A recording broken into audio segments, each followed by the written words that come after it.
అమ్మయ్యా రేపు ఈ టయానికంతా గోవాలో అంటా గోవాలో. గోవానా? ఎవరు నువ్వా? మళ్ళా నువ్వు గోవా పోతే ఇంటికాడ ఎవడు ఉంటాడు? నేను పోనే పోవాల 2 ఏళ్ళ నుంచి ప్లానింగ్ చేస్తాంటది ఇది. ప్లాన్ చేస్తే అన్నదమ్ములు అంటే ఇట్లా ఉండాలప్ప.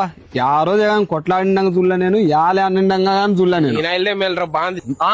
నువ్వేం కంప్యూటర్ వస్తే అంత దూరం పోల్లా, ఈ ఇంటికాడ ఉండి చూడు సినిమాలు. టికెట్ నా కొడుకులు అందరిని వేసుకొని పంచర్ షాప్ ఏమనొద్దు.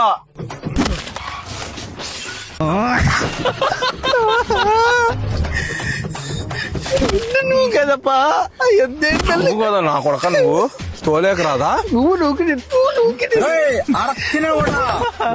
నా కొడక తోలేదు రాదు, పెట్టేది రాదు.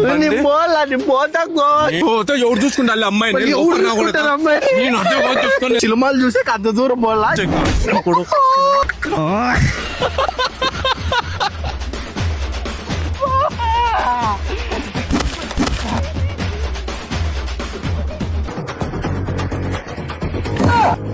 ఇప్పుడు కదరా నా కొడుకులను పొగిడితే నువ్వులే. ఈ నారులంతా పనికి మాలిన కూడా ఇంకెవరు లేరు.